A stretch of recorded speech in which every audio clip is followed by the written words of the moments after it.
Assalamualaikum warahmatullahi wabarakatuh. Alhamdulillah.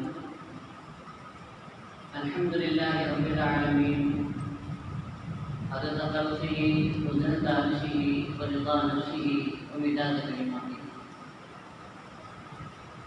Allahumma salli ala sayyidina Muhammad wa ala ali sayyidina Muhammad wa barik wa sallim alaihi.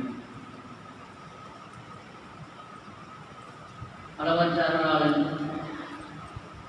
நிகரற்ற அன்புடையவன் எல்லாம் வல்ல அல்லாஹுவின் திருநாமத்தால் துவக்கம். அல்லாஹுவை பயந்து நடந்து கொள்ளும்படி தக்வாவுடைய வாழ்க்கையை வாழ்வின் எல்லா நிலைகளிலும் மேற்கொள்ளும்படி முதலாக எனக்கும் உங்களுக்கும் உபதேசம் செய்து கொள்கிறேன். கொரோனா குறைந்த பாடில்லை, குற்றங்களும் குறைந்த பாடில்லை. கொரோனாவுடைய மரணங்கள் நின்ற பாடில்லை, தொடர்ந்து கொண்டுதான் இருக்கிறது. வேதனைகளும் சங்கடங்களும். ஒரு காலம் இருந்தது என்று சொல்கிற அளவிற்கு கொரோனாவுக்கு முன்பு சாதாரணமாக நம்மிடத்தில் வாழ்க்கை எப்படி போகுது என்று கேட்டால் நம்மள சிலர் அதுக்கு கலந்து சொல்லுவோம், எப்படியோ போகுதுங்க, கொஞ்சம் அழுத்து கொள்வோம். உற்சாகமாக பிற்பாடு யாரும் சொல்றது எப்படியோ போகுது. ஆனால் இன்றைக்கு அப்படி கூட சொல்ல முடியாத ஒரு நிலைகள். ஒரு உஸ்தாதி அவர்கள் என்னிடத்தில் கேட்டார்கள், வாழ்க்கைக்கு போகுது. நான் சொன்னேன், போகவே இல்லைங்க, நிற்கிது. ஏன்னா லாக்டவுன் உலகமே சந்தித்து போய் கொண்டிருக்கிற ஒரு நிலையில் பொருளாதாரம் ஏற்ற நிலை அடைந்து பல்வேறு வகையான சோதனைகள், வேதனைகள், கஷ்டங்கள். இந்த நேரத்தில் நாம் உணர்வு பெறுகிற, வாழ்க்கையிலே முன்னேறுகிற, துனியா ஆசிரத்தினுடைய நன்மைகளை சம்பாத்தியம் செய்கிற ஒரு நன்முயற்சியில் நாம் முன்னெடுக்க வேண்டும். அல்லாஹ் நமக்கு தௌஃபீக் செய்வானாக. பொதுவாக மனிதனுக்கு ஆரம்பம் இருக்கிறது. அல்லாஹு அஸலி அபதி என்று சொல்வார். அல்லாஹுக்கு ஆரம்பமும் இல்லை, முடிவும் இல்லை. ஆனால் மனிதனுக்கு ஆரம்பம் இருக்கிறது, ஆனால் அவனுக்கு முடிவு இல்லை. மரணம் என்பது முற்றுப்புள்ளி அல்ல வாழ்க்கை பயணத்திற்கு.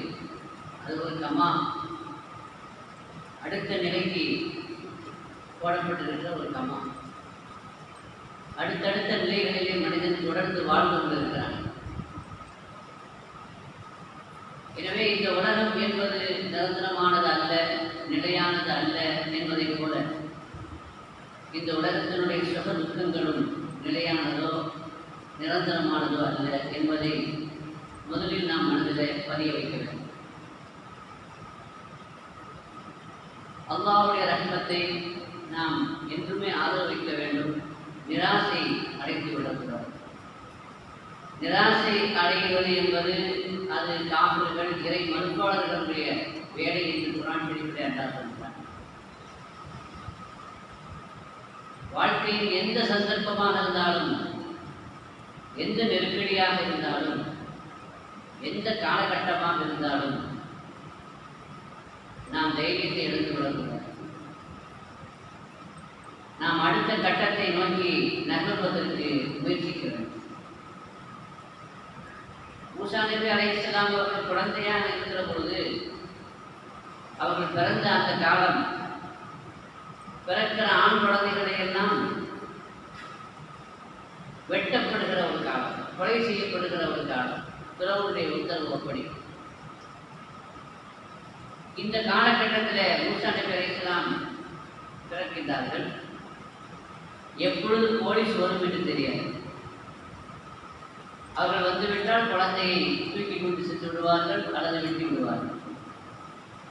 ஒரு பதட்டமான ஒரு நிலை. தாயின் மனநிலை கொஞ்சம் வெட்டிப்பார்கள். எப்படி இருக்கும்? பெற்ற குழந்தை, பச்சை குழந்தை, ஈரமண் இதெல்லாம் சொல்லுவோம். அந்த குழந்தைய தாய்க்கு முன்னாடியே அவன் வெட்டுகிற அந்த கோலத்தை, அதை பிடுங்கி கொண்டு போகிற அந்த பரிதாபத்தை அந்த தாய் எப்படி சகித்துக் கொள்ள முடியும்? பயப்பட்டு கொண்டிருக்கிற அந்த நேரத்தில் அல்லாஹ் குர்ஆன் ஷரீஃபிலே மூசா நபி அலைஹிஸ்ஸலாம் தாயாருக்கு அல்லாஹ் சொன்ன செய்தியை பதிவு செய்கிறார். பிராசித்தி அழகி வாழ்க்கையை எம்மி என்று சொல்கிறார். உங்களுக்கு குழந்தை மீது பயம் இருந்தால் கடலத்தை போடுங்க. கொஞ்சம் யோசனை பண்ணி பாருங்க. சாதாரணமாக பயம் இருந்தால் எடுத்து வச்சு பாதுகாத்து கொள்ளுங்க. நமக்கு ஒரு பயம் இருக்க, ஒரு பொருள் மீது பயம் வந்துச்சு அப்படின்னா என்ன செய்வோம்? அதை எடுத்து பத்திரப்படுத்துவோம், பாதுகாப்போம், பாதுகாப்பான இடத்திற்கு கொண்டு செல்வோம், மறைத்து வைப்போம் இல்லையா? எதிரிகள் வர முடியாத, அணுக முடியாத ஒரு இடத்திற்கு அந்த பொருளை எடுத்து கொண்டு செல்வோம். இப்படித்தான் நம்முடைய பயத்தை நாம் வெளிப்படுத்துவோம். பயத்திற்கான பரிகாரத்தை இப்படித்தான் நாம் தேடுவோம் இல்லையா? ஆனால் அல்லாஹ் இங்கே வித்தியாசமாக சொல்கிறான். பயமா இருக்குதா? குழந்தைக்கு ஏதாவது ஆயிடும் என்று பயமா இருக்குதா? கடவுளை கொண்டு வந்து நாமளா இந்த கூட யோசிப்போம். ஆனால் தாய், அவர் பெண், அந்த நபியுடைய தாய், அல்லாஹ்வுடைய உத்தரவு, அவன் மீது வைத்திருந்த அதை அசைக்க முடியாத நம்பிக்கை. அல்லாஹ் சொன்ன பிரகாரம் கடலத்தை போடலாம். என்ன நடக்கிறது நமக்கு தெரியும். அதற்கு பிறகு என்ன நடந்தது என்று அல்லாஹ் நமக்கு தெரியும். வீட்டில் இருந்தாலாவது போலீஸுக்கு தெரிகிற வரைக்கும் அந்த குழந்தை அவங்க கண் முன்னாடி இருக்கு. அது முடிஞ்ச வரைக்கும் மறைத்து பாதுகாத்து வைக்கிறதுக்கு வாய்ப்பு இருக்குது. மௌத்து கன்ஃபார்ம் இல்லை.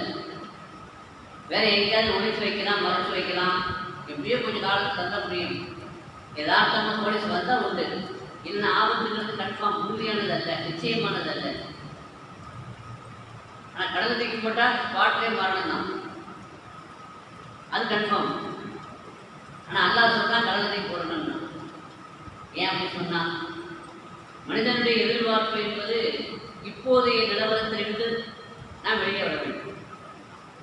இப்போதைய நெருக்கடியிலிருந்து நாம் வெளியே வர வேண்டும்.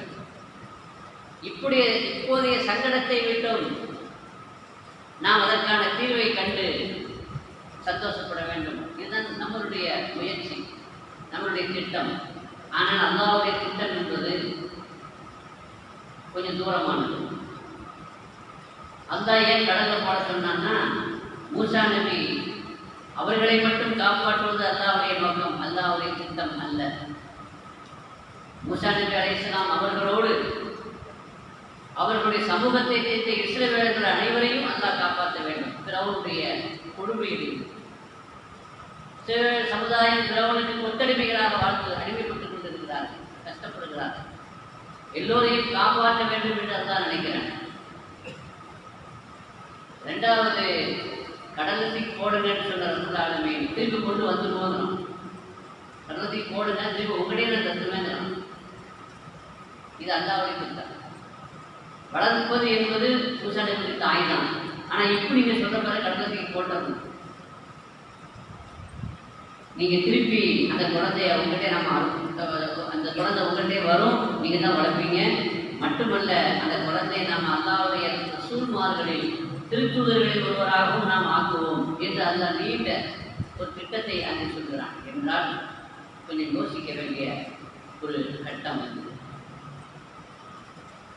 எனவே எந்த நெருக்கடியான காலகட்டத்திலும் கூட நாம் துவண்டு விடக்கூடாது.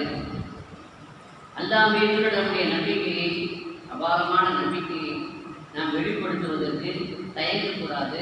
அதன் பிரகாரம் நடப்பதற்கு யோசிக்கக்கூடாது. பொதுவாக நீங்கள் பாருங்கள், நமக்கு யாரையாவது கண்டு பயமா இருந்தால் என்ன செய்வோம்? ஒரு ஆளை கண்டு பயப்படுறோம் அப்படின்னா அவரை விட்டு ஓடுவோம். ஏன்னா அவர் நமக்கு பாதிப்பு உண்டாக்கிடுவார், கெடுதல் உண்டாக்கிடுவாருன்னு தானே பயப்படுறோம். அதனால அவர் கையில மாட்டாம சிக்காம இருக்கிறதுக்கு அவரை விட்டும் ஓடுவோம். ஆனா அல்லாவுடைய பயம் இருந்தால் நாம என்ன செய்யணும்? அல்லா விட்டு ஓடக்கூடாது, அல்லாட்ட ஓடணும், அல்லாவின் பக்கம் ஓடணும். இப்படித்தான் நம்ம செய்யறோம். ஒரு நெருக்கடி வரும் பொழுது, ஒரு ஆபத்து வரும் பொழுது அல்லா விட்டுட்டு நம்ம ஓட இழந்தா அல்லாவின் பக்கம் ஓடுங்கள் என்ற காத்துக்கிறான். குழந்தையை நீங்க அடிக்கும் பொழுது அடி தாங்க முடியாம அழுகிறது. ஆனாலும் கூட அந்த குழந்தை தாயை விட்டு போறதில்லை. திரும்ப திரும்ப தாயை மடியை பிடித்து இடுப்பை பிடித்து கட்டி கொண்டு அழுகிறது. அவள் அடித்துக் கொண்டிருக்கிறாள். அதற்கு தெரிந்ததெல்லாம் இந்த அடியை விட்டு நம்மளை காப்பாற்றும் தாய் தான், வேற யாரும் இல்லை. புகையிலுக்கு அடையாளத்துல அடைய நினைக்கிறாங்க. சொல்றாங்க பொறுமைனா என்ன அப்படிங்கிறத ஒரு சிறு குழந்தையின் மூலம், ஒரு சிறுவனின் மூலம் நான் அறிந்து கொண்டேன். ஒரு தாயை தன் குழந்தையை அடிக்கின்றாள். அவன் கதறுகிறான், பதறுகிறான். ஆனாலும் கூட அவன் ஓடவில்லை. தாயை பிடித்து கட்டி கொண்டு அழுகிறான். அவள் திரும்ப திரும்ப அடிக்கிறாள், அவனை விரட்டுகிறாள். ஆனால் அவன் திரும்ப திரும்ப தாயின் பக்கமே ஓடி வருகிறான். ஒரு கடுமையான கோபத்துல அவனுடைய சேட்டையினுடைய உற்றமோ என்னவோ அவனை வெளியே தள்ளி கதவு கொண்டிருந்தாங்க. ஆயினும் கூட அந்த குழந்தையை கதவை தட்டி கொண்டு, கதவை முட்டி கொண்டு அம்மாவை அழைத்த அம்மா அம்மா இதுதான் அழைத்து கொண்டு அங்கேயே நிற்கிறது. ஒரு கட்டம் வரைக்கும் அது அழுது கொண்டே சத்தமிட்டு கொண்டே அங்கே நின்ற அந்த குழந்தை அப்படியே உட்கார்ந்து அந்த வாசற்படியிலேயே படுத்து தூக்கிச்சு. கொஞ்ச நேரம் கழித்து அந்த தாய் வெளியே வருகிறாள். வெளியே வருகிற பொழுது பெத்தவள் அல்லவா, தன் குழந்தையை அவள் தான் அடித்து விரட்டினாள், கதவை பூட்டினாள், அந்த குழந்தையை தள்ளி கதவை இழுத்து சாத்தினாள் என்றாலும் கூட தன்னுடைய பிள்ளை வாசற்படியிலே கிடந்து தூங்குவதை பார்த்து தாங்க முடியாமல் மோனே என்று சொல்லி அந்த குழந்தையை தூக்கி கொண்டு வாரி அடைத்து கொண்டு திரும்ப வீட்டுக்கு கொண்டு வந்து முறையாக படுக்க வைத்தாள். இந்த குழந்தையினுடைய அறிவு எனக்கு இருந்திருந்தால் அல்லாஹ்வுடைய வாசலை விட்டு நான் எங்கும் நகர்ந்திருக்க மாட்டேனே, அந்த வாசலை விட்டு நான் எங்கும் போயிருக்க மாட்டேனே, சபரோடு அங்கே இருந்திருப்பேனே. விரட்டியவன் திரும்ப வந்து என்னை தூக்கியிருப்பான். திரும்ப கதவை திறந்து பார்த்து இன்னும் போகலையா, இல்லைதான் இருக்கிறியா என்று என்னுடைய சபரை பார்த்து என்னை தூக்கிக் கொண்டு வாரி அடைத்துக் கொண்டு என்னை இணைத்துக் கொண்டு சேர்த்து கொண்டு எனக்கு தர வேண்டியது தந்திருப்பானே. அந்த பொறுமையின் பாடத்தை நான் அங்குதான் கண்டேன் என்று சொல்றாரு புகையில் புரட்டியா. நாம உலகத்தில் யார் யாருக்கு பயந்தா அவங்கள விட்டு ஓடுறோம். ஆனால் அல்லாவுக்குன்னு பயந்து அல்லா விட்டு ஓடலை, அல்லாஹ் பக்கம் தான் திரும்பும், அல்லாஹ் பக்கம் தான் ஓடுவோம். இன்னொன்றை பாருங்க, அடியார்களிடத்தில் நாம் தஞ்சம் புகுந்து மனிதர்களிடத்தில் உதவி கேட்கிற ஒரு கட்டம் வருகிற பொழுது மனிதன் எப்படி போய் நின்று உதவி கேட்கிறான்? தலையை குடிந்த வண்ணம் என காப்பாற்றுங்கன்னு சொல்ல இல்லையா? எனக்கு உதவி செய்யுங்கன்னு சொல்லி அவன் சொல்லுகிற பொழுது தலை குடிந்து விடுகிறது. அவன் தலை தாழ்த்தி நின்று பணிந்து நின்று குனிந்து நின்று அவன் பிச்சை கேட்கிற, தயவு கேட்கிற ஒரு இடிநிலையை பார்க்கிறான். ஆனால் அல்லாஹ்விடத்திலே உதவி கேட்கிற பொழுது ரப்பே அவன் தலை நிமிர்ந்திருக்கிறது, அவன் தலை உயர்ந்திருக்கிறது. நீ அல்லாஹ்வோடு தொடர்பை தொடர்ந்து வைத்துக் கொண்டால், நீ அல்லாஹ்விடத்திலேயே எல்லாம் கேட்டுக் கொள்கிற நிலையில் இருந்தால் நீ உன்னுடைய தலை நிமிர்ந்திருக்கும். மனிதனிடத்திலே கேட்டு பெற வேண்டிய அந்த இடிநிலைக்கு தள்ளப்பட்டால் நீ தாழ்ந்து விடுவாய். வாழ்க்கையில நாம் நம்மை பற்றி சிந்திக்கக்கூடிய, அதிகமாக யோசிக்க வேண்டிய ஒரு காலகட்டம் இது. நம்முடைய வாழ்க்கையில முன்னேற்றம் என்பது என்ன? நம்முடைய வாழ்க்கையில முன்னேற்றம், வளர்ச்சி ஏற்பட்டிருக்கிறதா என்று சுய பரிசோதனை செய்து கொள்ள வேண்டிய ஒரு காலகட்டம் இது. ஒரு மனநிலை பாதிக்கப்பட்டவர்களுக்கான சிகிச்சை நடைபெறுகிற ஒரு மருத்துவமனை. அந்த மருத்துவமனைக்கு மருத்துவர் வருகிறார், நோயாளிகளை பரிசோதிக்கிறார். ஒரு நோயாளி எடுத்து ஒரு கேள்வி கேட்டார், இன்னைக்கு என்ன கிழமை, அவனுடைய நிலைமை ஏதாவது சீராயிடுச்சா, இயல்பு நிலைக்கு திரும்பிடுச்சான்னு பார்க்கறதுக்கான கேட்கிறார். இன்னைக்கு என்ன கிழமை அப்படின்னு கேட்கிறாரு. அவன் சொன்னா இன்னைக்கு வெள்ளிக்கிழமை. உண்மையிலே அன்னைக்கு வெள்ளிக்கிழமை தான். பரவாயில்ல, இன்னைக்கு என்ன கிழமைங்கிறது தெரிஞ்சுட்டான், தெரியும் அளவுக்கு வந்துட்டான் அப்படின்னே அவனுக்கு கொஞ்சம் தெரிஞ்சிருச்சு. கொஞ்சம் சகஜ நிலைக்கு அவன் திரும்பி வந்து கொண்டு இருக்கிறான். சரி, அடுத்த கட்டத்துக்கு போகணும்னு சொல்லி, இன்னைக்கு வெள்ளிக்கிழமையா? ஆமாம் வெள்ளிக்கிழமை. இப்போ நாளைக்கு என்ன கிழமைன்னு கேட்டேன். நாளைக்கு வெள்ளிக்கிழமை தான். அவருக்கு ஏமாற்றமாக போச்சு. ஆஹா, வளர்ச்சி என்று நினைத்தோம், தெளிவு கிடைச்சிருச்சுன்னு நினைச்சோம். ஆனால் இன்னும் குழம்பி நேரம் இருக்கான் போல. திருப்பி அவனுக்கு ஞாபகப்படுத்தாரு, எப்ப இன்னைக்கு வெள்ளிக்கிழமைன்னா நாளைக்கு வெள்ளிக்கிழமை ஆகும். சரி, நாளைக்கு வெள்ளிக்கிழமை, அப்ப சனிக்கிழமை எப்போ வரும் அப்படின்னு கேட்டான். அவன் சொன்னா பாருங்க பதில், யோசிக்க வச்ச பதில். அவன் சொன்னா, சனிக்கிழமை எப்போ வரும்? இன்று நேற்றை விட்டு மாறுபடுகிற பொழுது சனிக்கிழமை வரணும். கொஞ்சம் குழம்பிட்டாரு. வைத்தியக்காரனுக்கு தீர்மானிக்கப்பட்டு சிகிச்சை பெற்றுக் கொண்டிருக்கிற அந்த மனநிலை பாதிக்கப்பட்டவன் அவன் சொல்றான், சனிக்கிழமை, நாளை சனிக்கிழமை எப்பொழுது வரும் என்றால், இன்று நேற்றை விட்டு மாறுபட வேண்டும். நேற்றை விட்டு இன்று மாறுபட்டால் தான் இன்று போய் நாளை வரும். நேற்று போனால் இன்று வரும், இன்று போனால் நாளை வரும். ஒரு தத்துவத்தை சொல்கிறாங்க.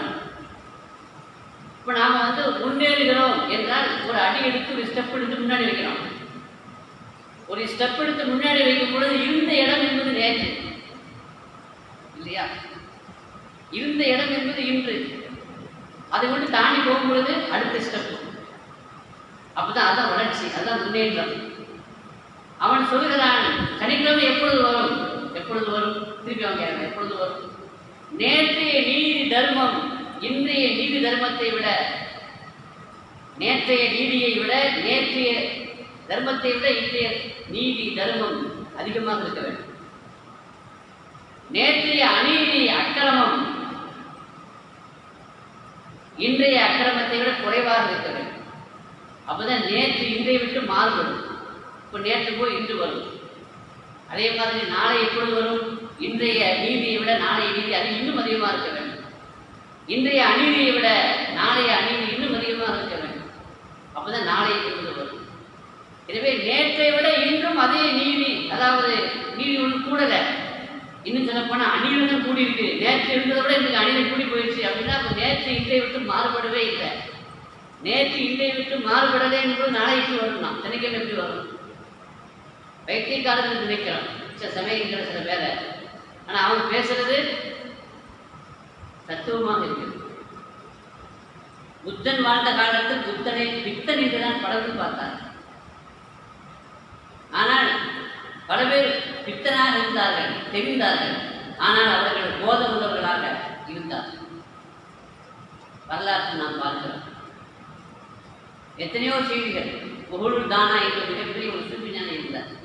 அவர் பேர் புகழூர் தானா. புகழூர் தானான அறிவாளின்னு அர்த்தம். நான் மக்களிடத்தில் அவருக்கு பேர் புகழூர் மஜ்னூன், வைத்தியக்கார புகழூர். ஏன்னா மக்களுடைய பார்வையில அவர் வைத்தியக்காரர் தான் தெரிந்தார், தோற்றம் அளித்தார். ஹார்மஸ் பாஷாவுடைய ஆட்சி காலம். அங்க பவனி வர்றாங்க குதிரையில. புகழூர் தானா கபூர்ஸ்தான் உட்காந்துருக்காரு. யா புகழூர் மஜ்னூன் அப்படின்னு கூப்பிட்டாங்க. ஹார்மஸ் பாஷா வைத்தியக்கார புகழூரே அப்படின்னு கூப்பிட்டாங்க. அவர் என்ன பண்ணாரு? கேட்ட உடனே துள்ளி குதிச்சு எழுந்து கபரஸ்தான்ல இருந்து ஒரு மரத்தின் மேல ஏறி யா ஹாரூன் மஜ்னூன், வைத்தியக்கார ஹாரூன். பாதுஷாவை பார்த்து நீ வைத்தியக்காரன். பாதுஷா கோவப்படல, நீ வைத்தியக்காரன், நான் வைத்தியக்காரன், நீதான் வைத்தியக்காரன். அவர் சதாம் கொஞ்சம் கூட யோசிக்காம தேங்காம, ஐயா நீ கபரஸ்தான் உட்காந்துருக்கிற வைத்தியக்காரம்மா, நான் அரச மாளிகையில் வாழ்ந்து கொண்டிருக்கிறேன், என்ன போய் எப்படி நீ வைத்தியக்காரன் சொல்லலாம்? வைத்தியக்காரத்தனை இல்லாமல் என்ன இருக்கு? நீ வாழ்ந்து கொண்டிருக்கிற வசித்துக் கொண்டிருக்கிற அந்த மாளிகை நீங்கிவிடும், உன்னை விட்டு போய்விடும். இந்த கபரஸ்தான் என்னை விட்டு போகாது, உன்னை விட்டும் போகாது, நிரந்தரமான இல்லம் தானே. நிரந்தரமில்லாத அந்த அரச மாளிகையில அதை அழகுபடுத்துவதிலே, அதை புனர் நிர்மாணம் செய்வதிலே, அதை நிர்மாணிப்பதிலே உன்னுடைய காலத்தையும் நேரத்தையும் கழித்து விட்டாய். ஆனால் நிரந்தரமான இல்லமாக இருக்கிற, நிரந்தர வசிப்பிடமாக கபரை கட்டமைப்பதிலே நீ நேரத்தையும் காலத்தையும் வீணாக்கி விட்டாய், பைத்தியக்காரன் யார் என்று கேட்டார். ஒரு நாள் என்றாவது ஒரு நாள் இங்கே தான் வரணும், இன்னைக்கே வந்துட்டேன், ரெடியாக வந்துட்டேன். அவர் அழுதார்.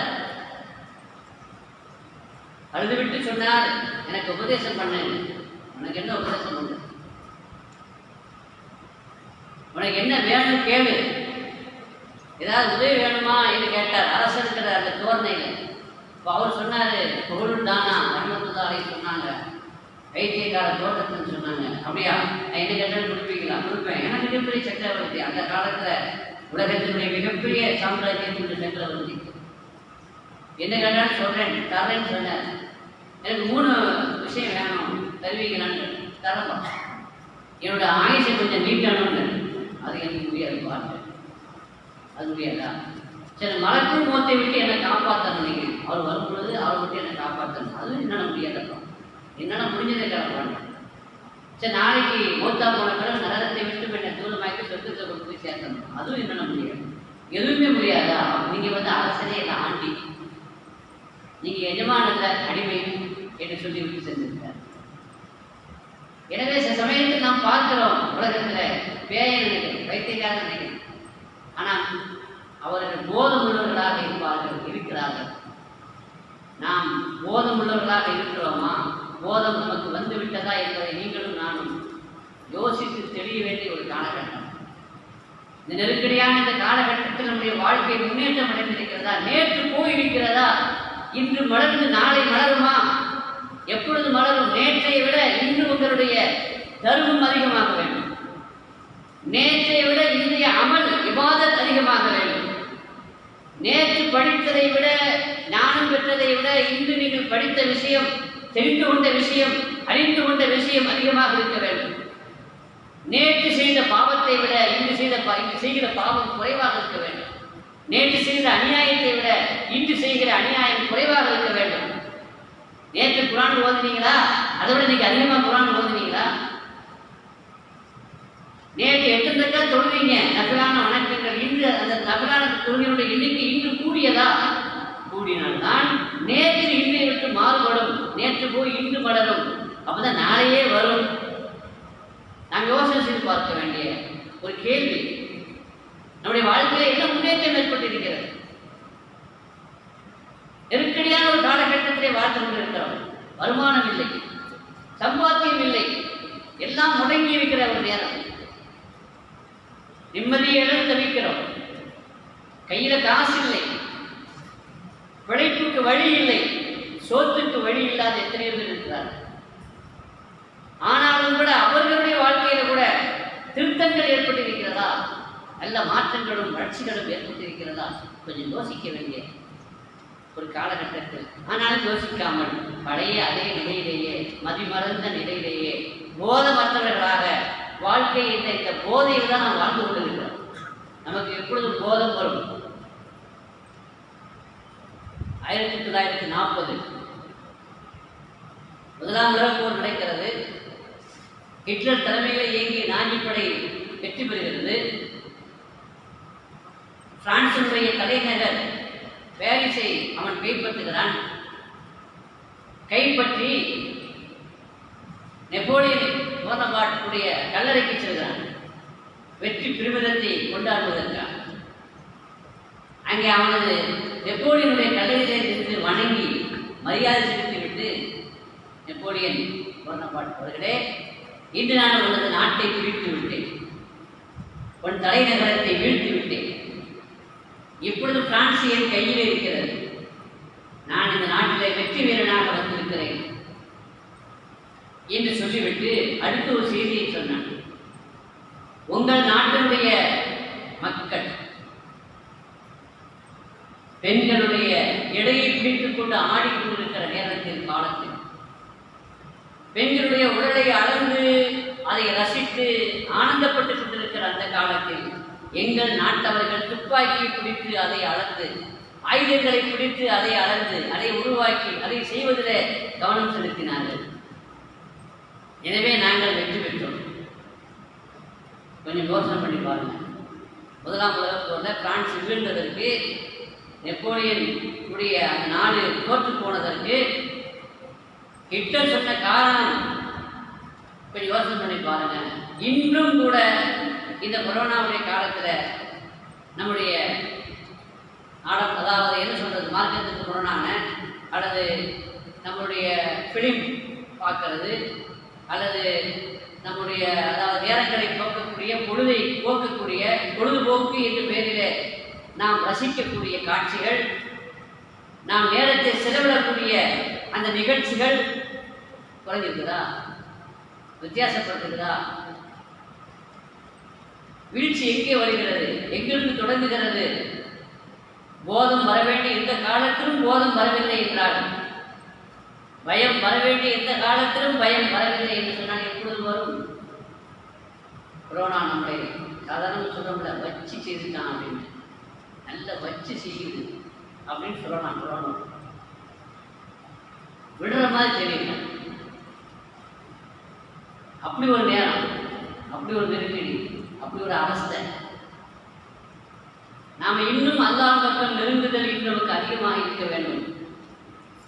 பள்ளிவாசலுக்கு தான் வர முடியல எல்லா நேரத்திலையும், ஆனால் வரக்கூடிய நேரத்தில் வருகிறோம், அதுவாது குறைந்தபட்சம். ஆனாலும் கூட அல்லாஹ் பக்கம் நெருங்குவதற்கு, அல்லாஹ் பக்கம் வருவதற்கு, ஓடி வருவதற்கு பள்ளிவாசல் மட்டும் அவசியம் இல்லை.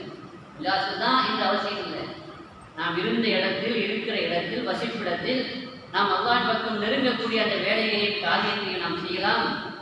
நம்முடைய இபாதத்துகளை கூட்டலாம், நாம் யோசிக்கலாம். துன்யா ஆசிரத்தில் வெற்றி பெறுவதற்குண்டான வழிவகைகளை, நாம் முன்னேற்றம் அடைவதற்குண்டான பாதைகளை நாம் சிந்திக்க வேண்டும், யோசிக்க வேண்டும், கவலைப்பட வேண்டும், அல்லாஹ்விடத்திலே துஆ செய்ய வேண்டும். ஒரு காலத்தில் நாம் பார்த்தோம், மனிதர்கள் கீழடிப்பாங்க, வரிசையாக கீழடிப்பாங்க, ஏதாவது துன்யாவுடைய ஒரு ஆதாயத்தை பெறுவதற்காக. ஆனால் இன்னைக்கு என்ன தெரியுமா கடுமை, அநியாயம் சொல்லலாம். என்ன நடக்குது? ஜனாசாக்கு கீழே வைக்கப்பட்டிருக்கு. நேற்று இறந்து போனவர் ஜனாசா நம்ம கையில் கிடைக்கல. ஏன்னா ஜனாசா கீழே இருக்குது, குவியல் குவியலாக ஜனாசா இருந்து கொண்டிருக்கிறது. அதை கீழே வச்சுருக்குறாங்க, 1 by 1.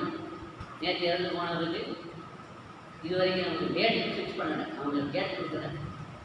கல்யாணத்துக்கு தேடி பிடிக்கிற மாதிரி ஒரு காலத்தில் அகட்டம் தள்ளி போடுவாங்க தஃபன் பண்ணுறத. ஏன்னா ஜனாசரை கடந்து கொள்ள விருப்பம் உள்ள உறவினர்கள் வர வேண்டியது என்று சொல்லுவாங்க. ஆனால் இப்போ யாரும் வரவும் முடியாது, வந்தாலும் ஜனாசரை போக முடியாது. மட்டுமல்ல, அடக்கம் தள்ளி வைக்கப்படுது. ஏன்னா டேட் கிடைக்கல. கபுரிஸ்தான் நமக்கு டேட் கிடைக்கல. மௌத்தானாலும் கூட கபுரிஸ்தானுக்கு போகிறதுக்கு வழி இல்லாத ஒரு அவசியம் அதில் நம்மளை காப்பாற்று. இந்த மாதிரி ஒரு நேரத்தில் மரணம் வராமல் அதான் நம்மை பாதுகாக்க வேண்டும். நமக்கு நல்ல முடிவையும் தர வேண்டும், நல்ல நேரத்திலே நமக்கு எல்லா மரணத்தை தர வேண்டும். நமக்கு நோயற்ற வாழ்வையும் குறையற்ற செல்வத்தையும் தர வேண்டும். நாம் போதம் பெறுவோம், படிப்பினை பெறுவோம், நம் வாழ்க்கையில் முன்னேறுவதற்கான வழிவகைகளை பற்றி யோசிப்போம், சிந்திப்போம். ரப்புல் ஆலமீன் நமக்கு தௌஃபீக் செய்வானாக. பிஹக் சையதினா முஹம்மத் வ ஆலி சையதினா முஹம்மத் ஸல்லல்லாஹு அலைஹி வஸல்லம் வ ஆகிர் தஅவானா அனில் ஹம்துலில்லாஹி ரப்பில் ஆலமீன். அஸ்ஸலாமு அலைக்கும் வரஹ்மத்துல்லாஹி வபரகாத்துஹு.